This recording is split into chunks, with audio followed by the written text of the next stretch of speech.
তো গাইস প্রথমে ভিডিওটি দেখি, তারপর পাবলিকের করা ফানি কমেন্টগুলো পড়ি। তৌহিদ আফ্রিদি সে লিভার এবং ক্যান্সারে আক্রান্ত হয়েছে।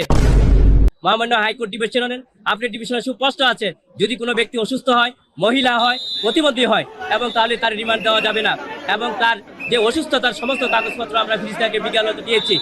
क्या ये क्या बक रहे हो मादरचोद? तो चलिए शुरू करते हैं। টাকা কম খাইছে, বেশি খেলে এইডস রোগ বলে দিত। ক্যান্সার ভালো হওয়ার জন্য থেরাপি দরকার, তাই প্রথমে 5 দিন দিয়েছে। এই আইনজীবী সব মিথ্যা বলতেছে। এই আইনজীবীকে ডিম থেরাপি দেওয়ার জোরদার দাবি জানাচ্ছি। এখন থেকে তৌহিদ আফ্রিদির ব্লগগুলো তার আইনজীবী কন্টিনিউ করবে। আফ্রিদির রিমান্ড আইনজীবীকে দেওয়া হোক। আইনজীবীও যে গাঁজা খায় সেটা এরা না দেখলে বুঝতে পারতাম না। টাকা থাকলে ক্যান্সারের সার্টিফিকেট পাওয়া যায়। ঠিক বলেছো। পাশা দিয়ে যখন গরম সিদ্ধ ডিম দিবে, ইনশাআল্লাহ সব ঠিক হয়ে যাবে, দোয়া করি।